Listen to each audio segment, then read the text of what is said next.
Assalamu alaikum wa rahmatullahi wa barakatuh. Hello viewers, welcome to our online class. I am Nuruzzaman Mullah, lecturer of English department, Kapashia Central School and College. All of you are welcome to our online class. Before starting my class, I am requesting all of you who are watching me live, please share my lecture more and more so that rest of the students who are waiting at home due to corona or lockdown can watch my lecture live and get some benefits. Dear students, আমরা পড়তেছিলাম transformation of sentences. আমরা simple complex compound শিখেছি, আমরা শিখেছি ডিগ্রির ব্যবহার। এই দুইটার ব্যবহার শিখলে সাধারণত ডিগ্রির প্রায় অর্ধাবধি শেষ হয়ে যায়, ট্রান্সফরমেশনের অর্ধাবধি শেষ হয়ে যায়। আশা রাখতে চাই এবং বিশ্বাস করতে চাই সিম্পল কমপ্লেক্স কম্পাউন্ড এবং ডিগ্রিটা তোমরা বুঝেছ, নিয়মিত প্র্যাকটিস করছো। গ্রামারের একটা বিষয় হলো প্র্যাকটিস না করলে এটা মনে রাখার কোনো সুযোগ নেই। Practice makes a mind perfect, এটা যেমন সত্য কথা। প্র্যাকটিস করলে গ্রামারটা তোমার আরও বেশি ইজি হয়, সহজ হয়, সহজতর হয়, এটা ঠিক তেমনই সত্য কথা। এই কারণে অবশ্যই তোমরা প্র্যাকটিসের মধ্যে থাকবে আর থাকতেই হবে, কারণ কিছুদিন পরেই তোমাদের ফাইনাল পরীক্ষা। পরীক্ষাতে ভালো করার জন্য পড়াশোনার এবং জানার কোনো বিকল্প নেই। তাই বিশ্বাস রাখতে চাই তোমরা আমাদের সাথেই আছো, পড়াশোনার সাথেই আছো। তো আজকেও একটা ট্রান্সফরমেশনের কোনো একটা পার্ট নিয়ে আলোচনা করব। আজকে যে পার্টটা নিয়ে আলোচনা করব তোমরা দেখতে পাচ্ছ বোর্ডে লিখে রেখেছি ভয়েস। খুব সহজ একটি চ্যাপ্টার, তারপরেও কিন্তু এখানে ভুলের কোনো সীমা নেই, অসীম ভুল করে থাকো এই ভয়েসেও। প্রত্যেকটাতে যেমন কিছু ফিক্স রুলস দিয়েছি, সহজ করার চেষ্টা করেছি। আজকে এখানেও চেষ্টা করব সহজ করে বোঝার এবং সহজ করে বোঝানোর। তো আমার সাথে থাকো, দেখতে থাকো। যে কথাগুলো বলবো আমি বোর্ডে লিখবো সেগুলো লিখে নিয়ে মুখস্থ করে ফেলবে। রুলসগুলো মুখস্থ করবে, এক্সারসাইজ নিজেরা প্র্যাকটিস করবে। কখনো কোনোভাবেই কোনো বোর্ড কোশ্চেন, কোনো মডেল কোশ্চেনকে মুখস্থ করার চেষ্টা করো না, শুধু মুখস্থ করার চেষ্টা করবে আমরা যে রুলসগুলো লিখে দিয়েছি। সূত্র মুখস্থ করলেই গণিতের অঙ্ক করা যায়, রুলস মুখস্থ করলেই টেন্সের শুদ্ধ ব্যবহার হয়, তখনই ভার্বের ফর্মটাকে আমরা বলে থাকি রাইট ফর্ম ভার্ব। এটাই যখন কোনোটার সাথে তুলনা হয়ে কোনো সেন্টেন্সে বসে আমরা বলে থাকি ডিগ্রি। আমরা ট্রান্সফর্ম হলে ভার্বেরই ট্রান্সফর্ম হয় বলে থাকি ট্রান্সফরমেশন সেন্টেন্স। ঠিক এই ভার্বের ফর্মটাই হলো ভয়েস। মানে একটা ব্যক্তির একটা কাজ সে নিজে করলে হয় একটা ফর্মে, অন্যের দ্বারা কৃত হলে হয় আরেকটা ফর্মে, এটার নামই হলো ভয়েস। ভার্বের একটা ফর্ম যদি কর্তা দ্বারা নিজে, মানে সাবজেক্ট কর্তৃক নিজে করে তাহলে সেটাকে বলা হয় অ্যাক্টিভ ভয়েস, আর অন্যের কাজ সাবজেক্ট করলে সেটা হয় প্যাসিভ ভয়েস। তাহলে ভার্বের ফর্মকেই মূলত ভয়েস বলা হয়। ভয়েস দুই প্রকার, অ্যাক্টিভ প্যাসিভ সংজ্ঞায় চলে আসছে। কর্তা যদি নিজে করে তাহলে সেটা অ্যাক্টিভ, কর্তা যদি অন্যের কাজ করে তাহলে সেটা প্যাসিভ। যেমন আমি ভাত খাই, কাজটা হলো আমার, আমি করছি, অ্যাক্টিভ ভয়েস। আবার যদি বলি খাওয়া কাজটা আমার না, খাওয়া কাজটা অন্য কারোর, কিংবা রিলিজিয়াস ফর্মে যদি বলি তাহলে সব কিছুই আল্লাহকে আমার দ্বারা করা হয়। আমার দ্বারা ভাত খাওয়া হয়, তাহলে খাওয়া কাজটা আমার না, আমার দ্বারা করা হয়েছে। আমি একটি চিঠি লিখি, চিঠিটা আমার না, আমি আমারটা লিখেছি, আমার চিঠি না, অন্য কেউ আমার দ্বারা একটি চিঠি লেখায়, যদি বলি আমার দ্বারা চিঠিটি লেখা হয় তাহলে সেটা প্যাসিভ। এটা হলো বাংলায় বোঝার ব্যাপার। এটা বললাম যে ফর্ম, একটা কাজই যদি কর্তা নিজের জন্য করে অ্যাক্টিভ, কর্তা অন্যের জন্য করলে প্যাসিভ। আসলে এটা শিখলে মানে ভালো, না শিখলেও কোনো সমস্যা নেই, এটা আমাদের পরীক্ষায় আসবে না।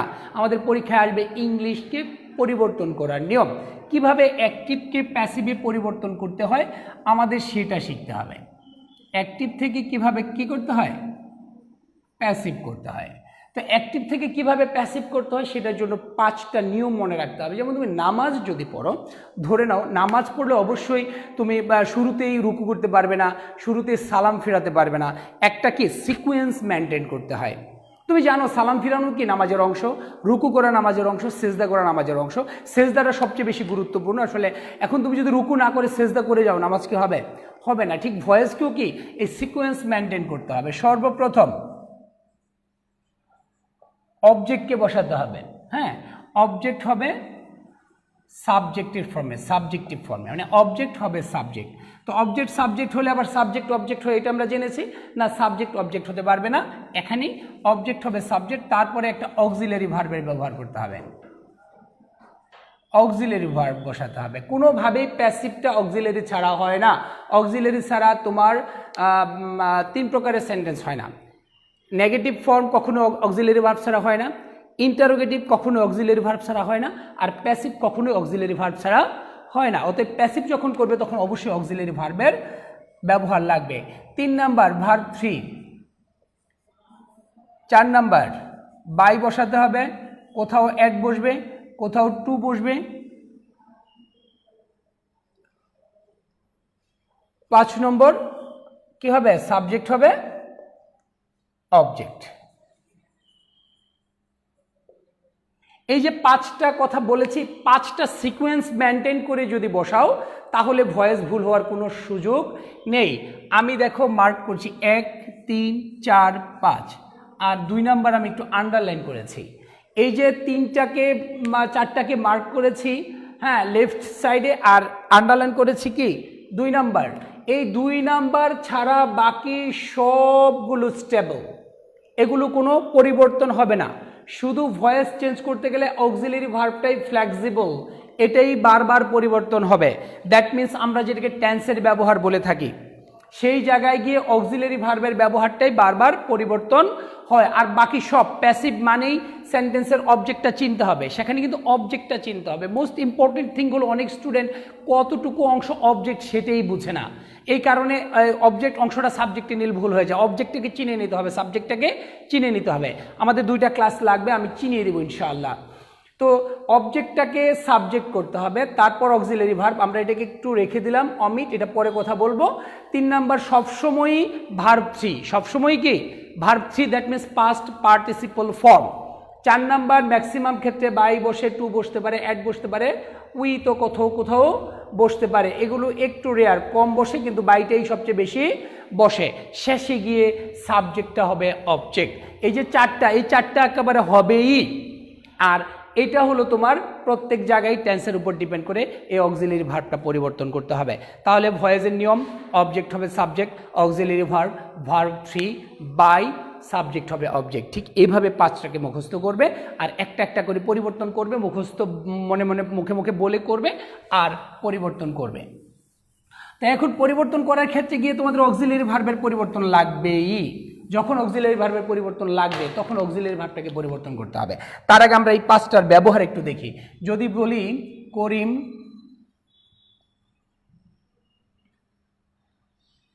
মেড আ বাস্কেট, আচ্ছা, Karim made a basket, subject verb object পেয়ে গেছি আমরা। আচ্ছা, এখন দেখো আমরা বলেছি প্যাসিভ যদি করতে চাই তাহলে অবজেক্টটাকে সাবজেক্ট করতে হবে। তাহলে অবজেক্টটা কি? এ বাস্কেট, তাহলে এ বাস্কেট। 2 নাম্বার রুলস কি ছিল? হ্যাঁ, অক্সিলারি ভার্ব। তো অক্সিলারি ভার্বের ক্ষেত্রে তোমাদের যেটা করতে হবে সেটা দেখতে হবে মূল সেন্টেন্সটার মধ্যে অক্সিলারি ভার্ব আছে কি না। করিম সাবজেক্ট, মেড মূল verb, a basket object, auxiliary verb নেই। অক্সিলারি ভার্ব নেই, কিন্তু অক্সিলারি ছাড়া কি ভয়েস হয়? হয় না। সেক্ষেত্রে আমরা অক্সিলারি ভার্ব কীভাবে বসাবো সেটা এখনই শেখাচ্ছি। তো যখন থাকবে না তখন এই মূল ভার্ব দেখতে হবে। মূল ভার্ব 1 হলে অ্যাম, ইজ, আর, 2 হলে ওয়াজ, ওয়্যার, তাহলে এখানে ওয়াজ বসাবো। তাহলে a basket was. 3 number rules কি লিখছো? ভার্ব 3, এই মেকের পাস্ট পার্টিসিপল মেড, এখানে বসবে কি মেড, মেড, মেড, তাহলে হলো। তারপর 4 নাম্বার বাই, সূত্রের বসালাম বাই। 5 নাম্বার সাবজেক্টকে অবজেক্ট, সাবজেক্ট কি করিম, আমরা বসালাম করিম। তাহলে সূত্রের বাইরে কি হয়েছে কিছু? দেখো তো আরেকবার, অবজেক্ট বসালাম এ বাস্কেট, অক্সিলারি ভার্ব নেই, সূত্র বলে এখানে ওয়াজ হবে, কেন হবে সেটা বলে দিলাম, বসালাম ওয়াজ। ভার্ব 3 মেড, মেড, সূত্রের বাই, সাবজেক্ট করিম, বসালাম Karim. This is the voice change. ঠিক আছে?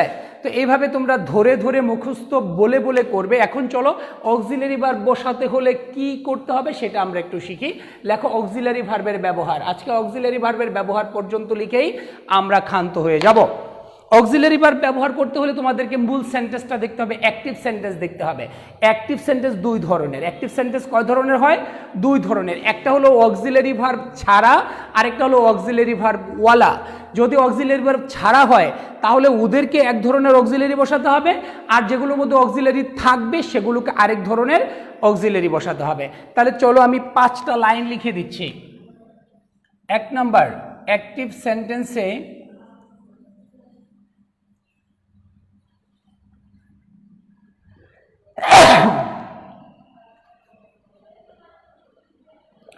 অক্সি হিসাবে মানে কি? অক্সিলারি ভার্ব হিসাবে be verb.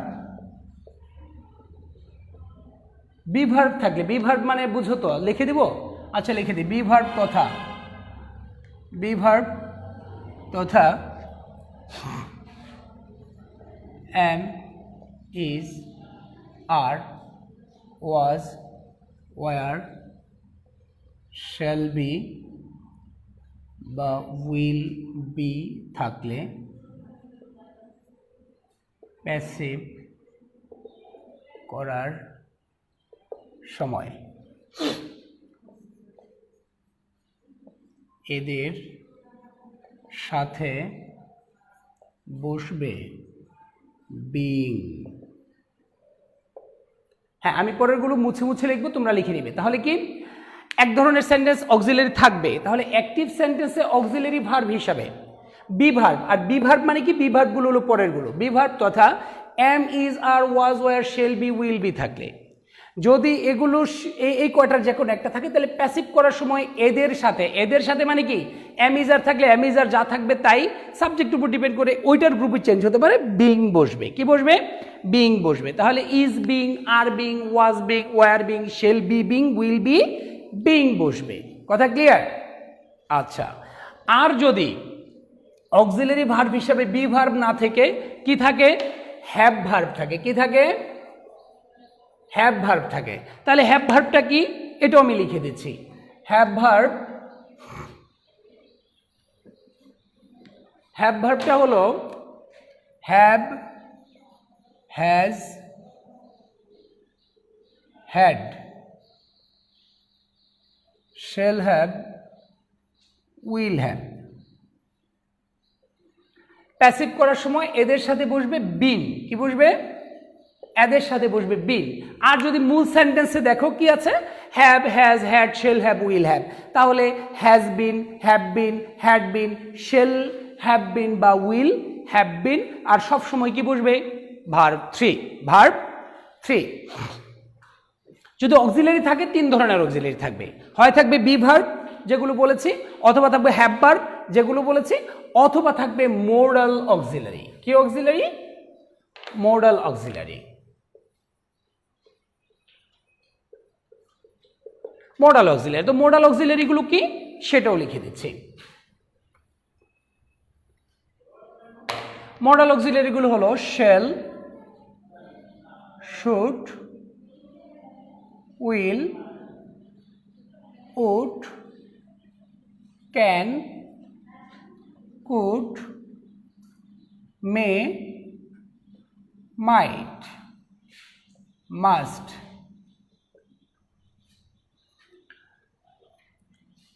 ought to, used to, have to, has to, going to। এই গোয়িং টুটা মোডালের মতো বাট সরাসরি মোডাল নয়। যদি এগুলো থাকে তাহলে অ্যাক্টিভ সেন্টেন্সে অক্সিলারি মোডাল অক্সিলারি তথা যেগুলো লিখে দিয়েছে এগুলো যদি থাকে তাহলে প্যাসিভ করার সময় শুধুমাত্র বি বসবে। এই 3টা ফর্মেই থাকবে অক্সিলারি ভার্ব যদি থাকে। হয় অ্যাক্টিভ সেন্টেন্সে অক্সিলারি বি ভার্ব থাকবে, বি ভার্ব থাকলে বিং, অথবা হ্যাভ ভার্ব থাকবে, হ্যাভ ভার্ব থাকলে বিন, অথবা মোডাল অক্সিলারি থাকবে, মোডাল অক্সিলারি থাকলে বি। তারপরে কি ভার্ব 3 বাই সাবজেক্ট। এটা হলো অক্সিলারি যদি থাকে। আর যদি অক্সিলারি না থাকে তাহলে কি করতে হবে সেটাও আমি এখন বলে দিচ্ছি। অ্যাক্টিভ সেন্টেন্সে অক্সিলারি ভার্ব না থাকলে, অ্যাক্টিভ সেন্টেন্সে অক্সিলারি ভার্ব না থাকলে প্যাসিভ করার সময়।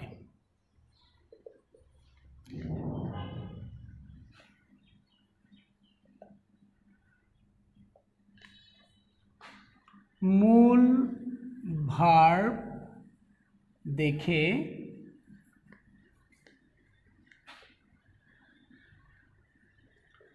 অক্সিলারি ভার্ব বসাতে হয়। যদি তোমাদের সেন্টেন্সে অক্সিলারি ভার্ব না থাকে, দ্যাট মিনস অ্যাক্টিভে বি ভার্বও নাই, হ্যাভ ভার্বও নাই, মোডাল অক্সিলারিও নাই, সেক্ষেত্রে আমরা প্রথম যে সেন্টেন্সটা করেছি এমন মূল ভার্বের দিকে তাকাবে, মূল ভার্বে তাকিয়ে অক্সিলারি ভার্ব বসাতে হবে। সেক্ষেত্রে কি মূল ভার্ব ভার্ব 1 বা ভার্ব এস হলে অক্সিলারি হবে এম বা ইজ বা আর।